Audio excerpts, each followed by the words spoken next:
Avonelle Hawke's Oral History, Part 7. Now, last we left off, you had just finished your gig at Lake Tahoe. Yep, my one and only. Your aunt and uncle had come to pick you up and take you back to Tucson, Right, where you were going to start. You had a year and a half left of college. right. All right, so at this point, the war is over, Uh-huh. but you haven't heard from Dad yet. No, Okay, you have no idea where he is, what he's doing. Okay, so going into your last year and a half of college, what's the plan? What are you doing? well, I have a semester of classroom work, and then the last, no, excuse me. No, my last semester, yeah, my last semester was student teaching, 8 credits, and that's all. Okay, but you had a year and then a semester. Yeah. So you had a year of classwork and then Yeah, semester. 45 to 46, yeah. Okay, and so you were just basically busy doing that, still playing the piano, Right. you know. And what did you do between? So you went back from Tahoe, studied for a year, and then that summer, what did you do? The summer before? I worked for a medical doctor, Dr. Marguerite Williams. Uh-huh.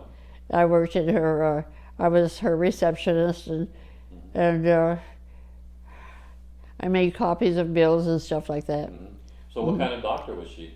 I don't remember. Okay. Well, at that time, a female doctor, that was pretty Uh-huh. unusual. Well, how I happened to get in touch with her was I was earning money by being the accompanist for one of the voice professors at the university, and I would come in and accompany her the voice lessons she was giving. Okay. And Dr. Williams, this voice professor would teach, would have students that were adults and wanted to just learn voice for fun, and they would come in late in the afternoon. Uh-huh. And so Sarah Mason Reese would ask me to come in and accompany her voice student, and Marguerite Williams was one of them. Oh, okay. And that's how I met her, and she needed someone that summer, and I talked to her, and she hired me. Mm-hmm. Okay. So then, and all you needed was enough money for your last semester. Yeah. Mm-hmm. And so your last semester, you started in the fall of '46. Was your last semester? Yes. Uh-huh. Okay. Had you heard from Dad by then? No, but at the beginning of the semester, I saw him. Okay. How did that happen? Well, it was rush week, and I was walking across the campus to go over to the Alpha Phi House and greet the new pledges. And lo and behold, Dad drives past me and sees me and stops. And he's in his folks' car and has some buddies with him, some fellows. And we were surprised to see each other, and we started talking, and he wanted to know, where are you going? I said, I'm going over to the house to meet the new pledges, and da-da-da-da-da. And that was that. Did your heart leap? Oh, yes, absolutely. Mm. Okay. It did. Do you remember who was in the car with him? No, I have no idea. I don't remember at all. Okay. And so then you start your student teaching. Where did you student teach? Do you remember? Ross Scrooge Elementary School. Uh-huh. And I was assigned to Adele, what was her last name? A teacher of fourth grade history. Mm-hmm. So I taught history classes in the morning, and I taught music classes in the afternoon. Mm-hmm. And did you have to go through the process of creating lesson plans? oh yes, yes, the whole bit. Yeah.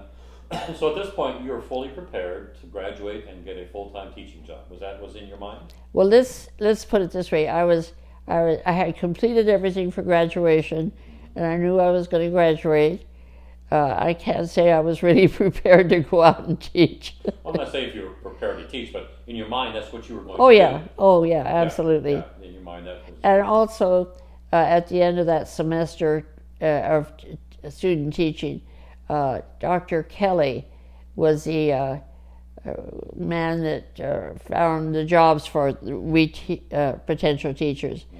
And he called me into his office, and he said he had an opening at University Heights Elementary School, and he'd like to know if I would take that. Mm-hmm. And so I had a job by the time I graduated. Okay, you had signed a contract. Right. Do you recall what it was going to pay you?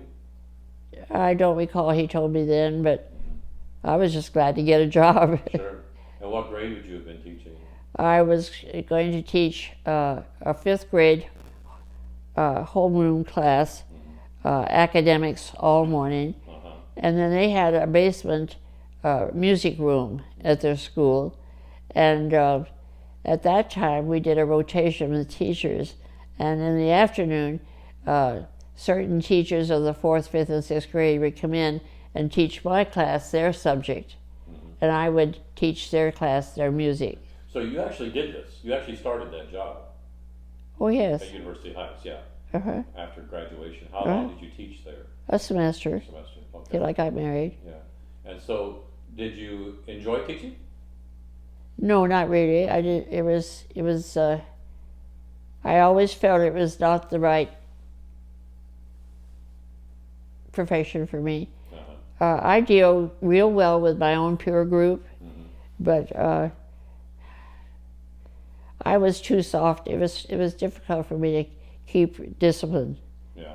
And teaching is, if it's done right, is a very creative profession. Yeah. And I didn't have the experience enough to really to reach that little core of children who just looked at me blank and didn't understand what was going on. You have to be able to switch quickly and learn how to present new concepts. Right. You have to be different ways. You have to be versatile and adroit.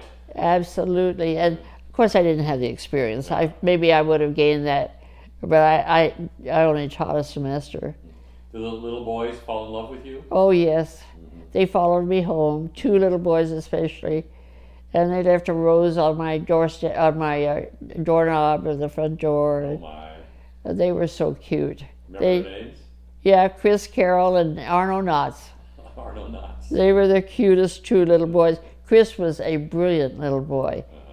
He was the grandson of an old pioneer family here in Tucson, and he was smart as a whip.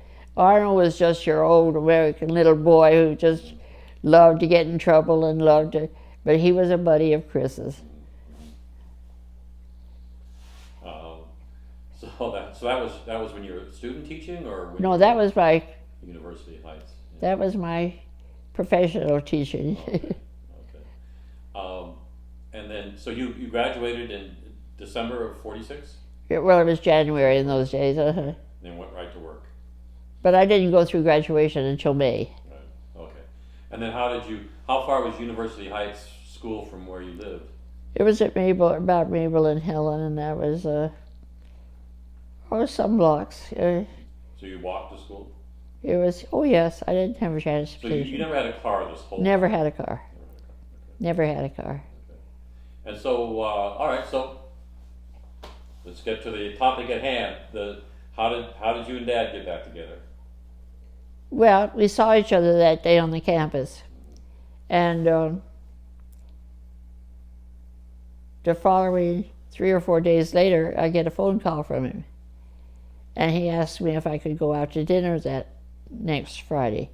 He was home on leave, and he said his cousin was here from Canada. Well, I didn't know he had a cousin from Canada, but anyway, he was here. This is the first I've ever heard that he had a cousin in Canada. Yeah, me too. Roy, I think his name was. And he said he was going to take Estelle and Tom, that's his brother and his sister-in-law, and Mom and this cousin out for dinner to celebrate Estelle's birthday, which was September 20th. At this point, you never met Estelle. You know, I believe you're right. You're right. I hadn't. You wouldn't have. Right. No, I wouldn't have met her. So let me stop you here. Do you think if you hadn't accidentally run into him, that you would have ever gotten back together again and got married? Or I have no idea. Did you ever talk about his thinking at that time? No, I have no idea. Okay. But he called, and I thought, the funny part was, I thought while I was talking to him and he was asking me out for dinner, I thought he was asking me to be a date for his cousin. Oh, really? Yeah, I did. Oh. I just didn't have any hope that it was, Babe. And you still agreed, even just so you could hang around. Yeah, again. yeah. Okay, yeah. Well, I loved Mom so much. Yeah. And so I said, sure. Mm-hmm. Well, then I realized when he showed up alone with me, with himself, that I was with him. Oh. And so on the way down to Tom and Estelle's house to pick Mom and Dad, or Mom and Tom and Estelle up, Babe says to me very casually, well, Mom's going to be real surprised, and so's Tom and Estelle. They don't know I'm bringing you. And that's smart, Alec. And he said, You didn't feel like saying, no, she won't be surprised at all. I should have said that. And he said, when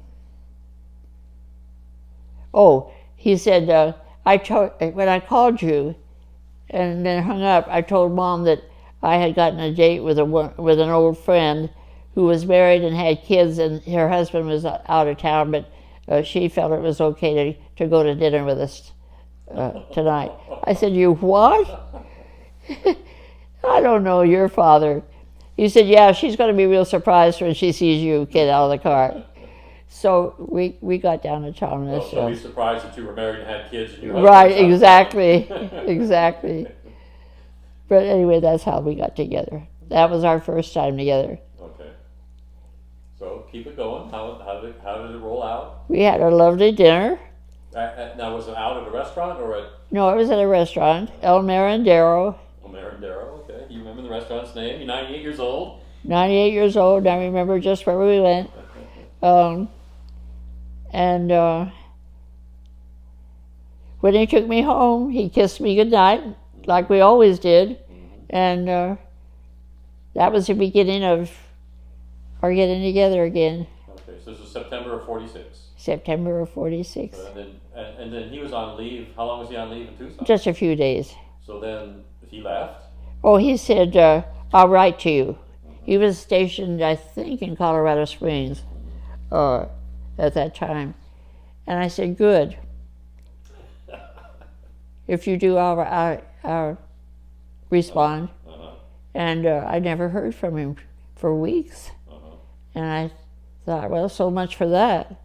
And when I was cleaning house for my aunt, I always cleaned on Saturday, helped her clean house. We had a buffet in the dining room, and there was a stack of mail on one corner of the buffet. And I picked it up to dust under it, and lo and behold, there are a couple of letters from Babe addressed to me. Just two? Probably one or two. Yeah, two. There was more than one. And they had been opened, and they were in that stack of mail. So they had never been given to me. But they hadn't been thrown away either. No. Interesting. Isn't that strange? So I immediately opened them and realized that Babe's sitting there in Colorado Springs wondering why I never really replied to his mail. So I replied to it. I don't recall that I ever confronted my aunt with that. I don't remember. But had she ever been antagonistic toward Dad before that? No, I don't know why she did it. Yeah, but she had known you were very hurt by him. Oh, yeah, maybe that was why. Yeah. Or maybe she thought it wouldn't work out. I don't know. Yeah, but she didn't throw the letters away either. No. That's interesting. Yeah, it is. So anyway. So you immediately wrote him, I'm sure. What? You immediately wrote to him. Oh, yes, of course. And told him what had happened. And I said at the same time, from now on, when you write to me, write to the Alpha Phi house, and I'll pick him up there on my way home from teaching. Okay. So that's how I heard from him then, until we got engaged, and then he wrote it. So he's gone. He left in September. When was the next time he came back to Tucson? Well, it was during football season, because he came home just for a weekend, and we went to a football game. Then he came home at Christmas time, and that's when we talked about when we would get married. Okay, so he proposed to you at Christmas time. Yeah. Mm-hmm. But wasn't there a time when he brought out a ring and showed it to you, or something like that? Oh, at Christmas time, he gives me his fraternity pin again. La-di-da. I'm out of... Yes, we're past that. We're past that. So we went over to see Mom that weekend, and I had the fraternity pin on my sweater. And I said, "Oh, Mrs. Hawke, see what your son gave me?" She said, "I'm not interested in that. When are you going to give her the ring?" She said that in front of him. Yeah, to him. Okay. And she said, "When are you going to give her the ring?" So I don't remember which one of them went down to the basement, but one of them went down, and there was a ring set that Babe had bought prior to this for no particular person, but for the person that he would end up marrying, because he found a good, nice set of rings that were he thought were pretty and he could afford, and he had put them in their safe downstairs. So I don't know which one went down, but he got the rings and brought them up to the dining room, and I don't know whether it was Mom or how I got the ring and tried it on. It was way too big, but lo and behold, he takes it back, puts it in the little box, and takes it back to the safe, puts it away. Doesn't give it to me. But that was only after she egged him on. Oh, yeah. Yeah, you may not have done it if she hadn't egged him on that way. Yeah. So anyway. So this is before Christmas. That was before Christmas. Okay. Then? Well, oh, Frank, goodness gracious, who's interested in this? I'm interested in it. And I'm running the interview. This was 80-some years ago. Well, let's see. Then he went back to Colorado Springs. Okay, so he still hasn't proposed to you. Where he leaves town without proposing to you. Well, not really, but we knew this was going to end up, we were going to get married. At that point, yes. Okay, well. But really, it was the next month that he wrote me a letter, and he said, "What do you think about if we get married when I finish primary, and I have a weekend off, and before I go to basic training?" And he gave me the dates. You mean basic training? You mean pilot school? Well, at this point, he had been on the list to go to pilot school, but he was still in Colorado Springs. But he was to start pilot school in February. And he said that he would be finishing up primary in his pilot school in June. And what did I think about getting married then, if I could come down to San Antonio? Okay, but I'm trying to figure this out. I mean, that sounds like he's saying, it sounds like you'd already kind of agreed you were going to get married. Well, yeah, I told you that. How did that happen? I mean, come on, what was the conversation? When did it take place? Did he actually propose to you? Or what was it? It was more or less, and we just knew that we were going to get married. Okay, so he's in Tucson, before Christmas, he shows you the ring, puts them back, right? And then there's got to be some conversations after that, I mean, he's just put the ring back in the safe. Yeah. But then you say by the time he leaves, you kind of agreed to get married. What's the transition there? Come on. I really don't remember. Okay. Anyway, he wrote, I have the letters that I put in my wedding album, where he said, where we were setting up the date, and he said, "I will write to Uncle Maynard and Aunt Anna and ask them if I can marry you and get their permission." But they were still smart man to do it by letter. Yeah, right. And he said, "I'll also tell Mom and Dad that's what we plan to do and see if it fits into their plans." And so that's how it happened. And I went on with my student teaching, and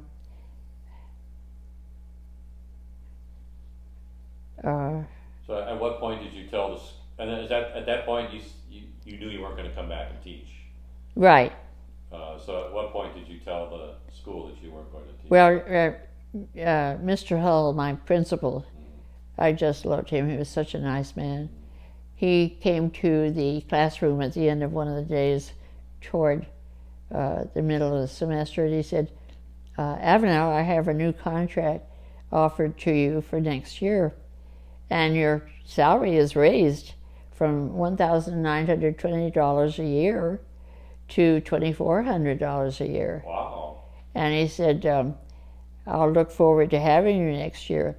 And I said, now you know very well, Mr. Hull, that I'm engaged. This was after we were engaged, and it had been announced. I said, you know very well I'm going to get married, and I'm leaving Tucson. Oh, and he kind of, his eyes twinkled, and he said, now, Avonelle, wouldn't you rather stay here and teach? And I said, yeah, right. No, I said, no, sir, I wouldn't. So that was... So you said your engagement had been announced. What does that mean? In the newspaper. Okay. Yeah. So you're finishing up. Now you're starting to realize you're going to go to Texas. Yeah. To get married in San Antonio when he finishes primary pilot training. Okay. So what was that all about? What was that process? Well, there were wedding showers and gifts, and I bought a few new clothes, and I picked out my wedding suit and shoes and stuff like that, and then graduation came up, and so I had to plan on that and go through that, and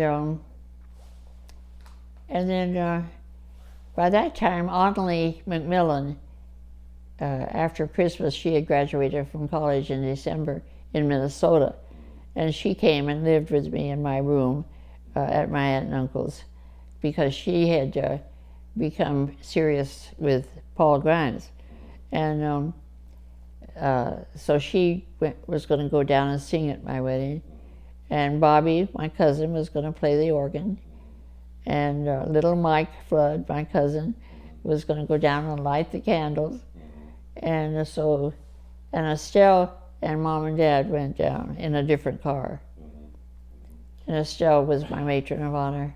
Now, there's kind of a funny story about when, back then, Dad had to get permission from his commanding officer. Oh, that. It's kind of a funny story. He went in, the officers were required, I guess, I don't know about the enlisted men, but they were required to go to their commanding officer and get official permission to be married. Isn't that funny? Today that would be just laughed at. So Dad went in, and he told his commanding officer that he was planning to marry in June, and this is in San Antonio. And this commanding officer had the audacity and the nerve, I can't believe it. He said, well, I suppose you found some little Mexican girl here to marry, or you're in trouble or something like that. And Dad said he doubled up his fist and started to walk around the guy's desk. And the guy said, whoa, whoa, whoa, whoa. And Dad said, I'm marrying my high school sweetheart. We've known each other almost all of our lives. Sorry. Permission granted. Permission granted. Dad actually hit a few Not commanding officers in his career, as I recall. One that he got away with because the guy was drunk. Yeah, the guy was dead drunk. They spirited Dad out of the room. Yeah. The guy could come to. Yeah, before he came to. So you head off to San Antonio, and you get married. Who was the best man? Tom Roberts, what a nice man. He was a roommate of Dad's down at pilot school. And Tom and Mary Lou had just been married the week before. So he was Dad's best man. Tom, Dad's brothers couldn't get there. And my sister-in-law was, future sister-in-law was my maid of honor. Your matron of honor. Estelle. Yeah, okay. She was just barely pregnant with their first child. So what did you, so you got married in the base, at the base chapel? At Randolph Field, in a beautiful little chapel that looks like a miniature Santa Vera.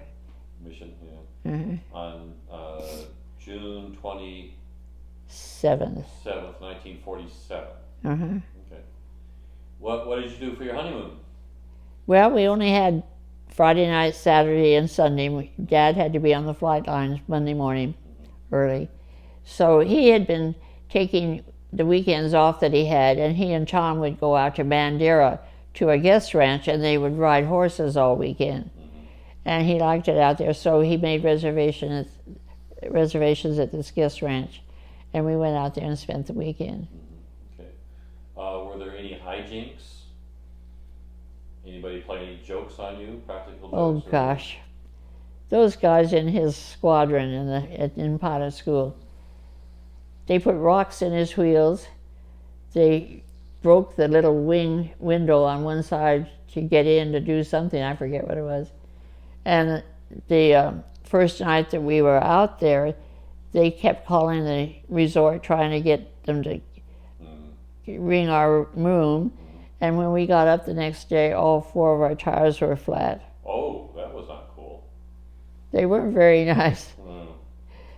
So did you go out and ride horses, or what did you do? No, they had a swimming pool. We spent time at the pool, and that was about it.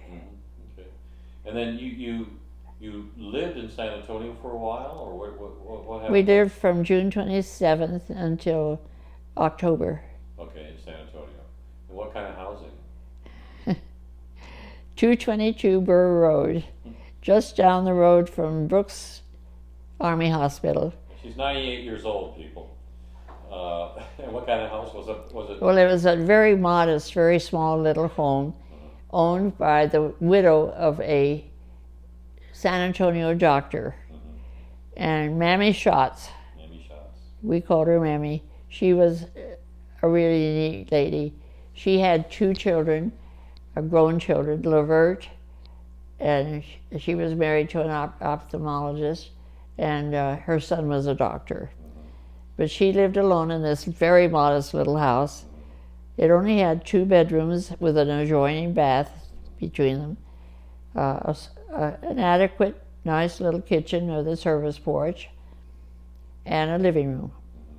And she rented the extra bedroom out to military couples, and that's what we rented. Okay. What kind of car did Dad drive, do you remember? A 1941 little Ford coupe with a rumble seat. Okay. Now, did you have to go get a driver's license now? Yes. Now, you knew how to drive. Oh, I knew how to drive. How did you learn to drive? Well, when my mother had that little Essex before she died, Oh. Mama taught me how to drive. Oh, when you were like 12? What? When you were like 12 years old? Yeah, I was 12. I learned the gear shift. You okay? That's great. So, but you hadn't driven since then, probably. What? You hadn't driven since then. No. No, but you No. you had the basics down, and Uh, so you had to go to driver's license, right? yeah. Okay, talk about that experience. Well, that was kind of a shocker to me. When I filled out my application for the driver's license, it asked for my race, I think it said, or something like that. I put C for Caucasian. And then I handed it in and sat down. And finally I was called up to the counter again, and he said, "Ma'am, you're not black." And I said, "No, I'm certainly not." He said, "Well, what's this C here?" He said, "That's for colored." And I said, "What?" Because I wasn't familiar with that kind of segregation. And he said, "No, you just put W for white." And I said, "Okay." Did it say on your license? Do you remember? Did it say what race you were? I don't recall. Okay. Did you notice segregation in Texas? Was it? Oh, kind of my. obvious to you? Somebody's at the door. Oh, it's the refrigerator. Yes, and it was very sad for me. I didn't like it. I would go into the department stores to shop, and there would be separate drinking fountains, one for the whites and one for the blacks. And I thought that was just ridiculous. We didn't have that in Tucson. Did you ever remember talking to anybody about it? No. Talking to Dad about it? Did the 2 of you talk about No, I just was surprised. it? And were there other aspects of segregation other than that kind of Not that I was aware of, Yeah. because I didn't get out very much. I went to the grocery store. Most of our activity was at the officers' club and at the base. So that's what you did for fun? Go out to the officers' club? Yeah. Would they usually have live music there on the weekends? Or? I don't recall. Most I remember, we were married June 27th, and on July 4th, there was a celebration at the base, and they had diving exhibition, and they asked Dad to be part of that. Oh. So I have a picture, I think, in my album of him getting ready to go up the ward. And so I remember going to that. Really, most of the time it was going to the club and having dinner and dancing. And you go with kind of other couples? Yeah, we'd go with 3 or 4 different couples, and yeah. Now let's talk about cooking. Oh, poor Dad. Uh, Poor Dad. Talk about that a little bit. Do we have to? Yes. Dad was under the misconception that this dear little girl he married knew how to cook. Well, that was... Oh, you've never cooked anything for him? I never cooked anything for him. He just